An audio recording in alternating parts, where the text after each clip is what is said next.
उस मुल्क का नाम भारत है, जिसकी सरबराही इंतहा पसंद लीडर नरेंद्र मोदी के हाथ में है।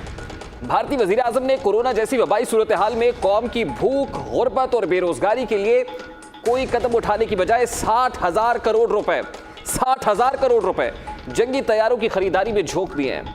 लेकिन कौम के इस कड़े वक्त में वो अपने करीबी दोस्तों को नवाजना नहीं भूले हैं। अब यहां सवाल पैदा होता है कि भारतीय वजीर आजम को जंगी तैयारों की जरूरत क्यों पेश आई। भारत गुज़श्ता 70 सालों से पाकिस्तान से कशीदा ताल्लुकात को बुनियाद बनाकर मुसलसल असलहा खरीद रहा है, लेकिन इस वक्त भारत ने अपने 2 मजीद पड़ोसियों से भी ताल्लुकात खराब कर लिए हैं। भारत और चीन के दरमियान तकरीबन 3500 किलोमीटर तवील सरहद है, जिसे अमूमन पुरअमन सरहद समझा जाता रहा है। लेकिन गुज़श्ता माह वादी गलवान में दोनों ममालिक के दरमियान कशीदगी में इजाफा हुआ। इसी तरह भारत और नेपाल के दरमियान 1751 किलोमीटर सरहद है, लेकिन नरेंद्र मोदी के दौरे हुकूमत में इस पुरअमन मुल्क के साथ भी नई दिल्ली के ताल्लुकात खराब रहे हैं। माजी में भारत नेपाल के सरहदी तनाज़ात को गुफ्तो शनीद के साथ हल करने का ख्वाह रहा है, लेकिन गुज़श्ता चंद हफ्तों के साथ नेपाल और भारत के ताल्लुकात कशीदा होते चले आए हैं। पाकिस्तान और भारत के दरमियान 3323 किलोमीटर की सरहद है। दोनों ममालिक के साथ कश्मीर के मामले पर 7 दहाइयों से तनाज़ा रहा है। भारतीय सियासत और दिफा की बुनियाद पाकिस्तान दुश्मनी ही रही है। हर इलेक्शन पाकिस्तान दुश्मनी की बुनियाद पर लड़ा जाता है। दिफाई बजट में इजाफा भी पाकिस्तान के खिलाफ जंगी माहौल पैदा करके बढ़ाया गया है। इस वक्त भारत का दिफाई बजट 80 अरब डॉलर तक जा पहुंचा है।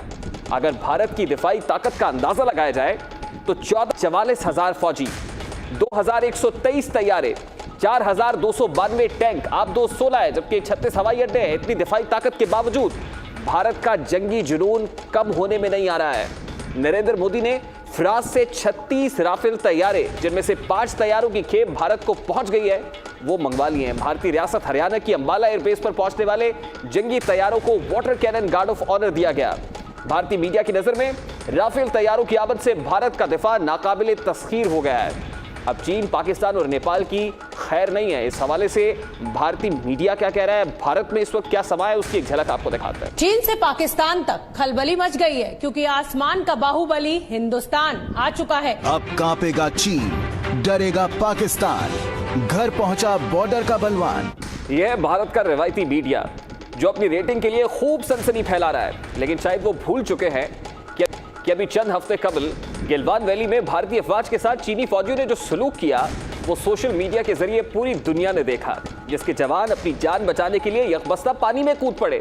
बॉर्डर का पहलवान भारत तो पहुंच गया, मगर वो कहते हैं ना कि जहाज की ताकत अहमियत नहीं रखती, बल्कि इस जहाज को उड़ाने वाले पायलट्स के हौसले और हिम्मत ही कामयाबी की जमानत होते हैं।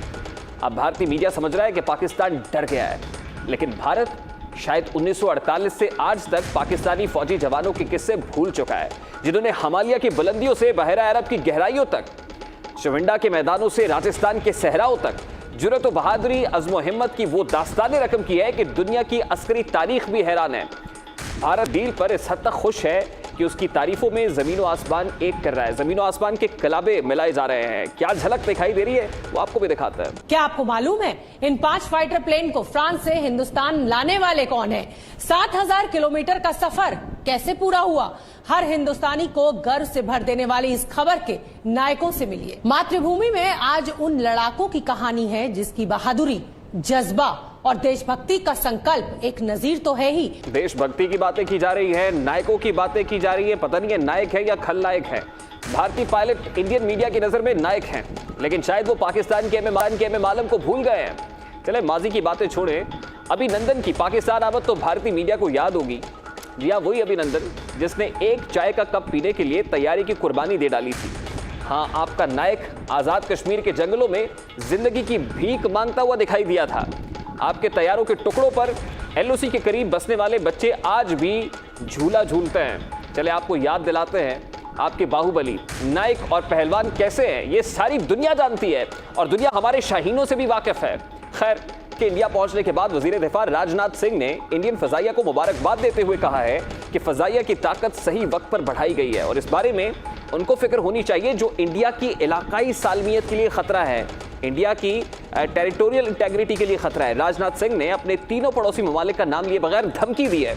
एक जानिब फ्रांस से नरेंद्र मोदी की डील को करप्शन का तारीखी स्कैंडल करार दिया जा रहा है, तो दूसरी जानिब भारत के जंगी जुनून पर भी सवालात उठाए जा रहे हैं। दुनिया अमनो अमान की बात कर रही है, लेकिन भारत के जंगी जुनून में मुसलसल इजाफा क्यों हो रहा है? क्या राफेल तैयारों की खरीदारी से भारत का दिफा मजबूत होगा? नरेंद्र मोदी इलाकाई अमन के लिए खतरा बन रहे हैं, लेकिन अमी ताकतें खामोश क्यों हैं? इन तमाम तर सवालात का जवाब जानने की कोशिश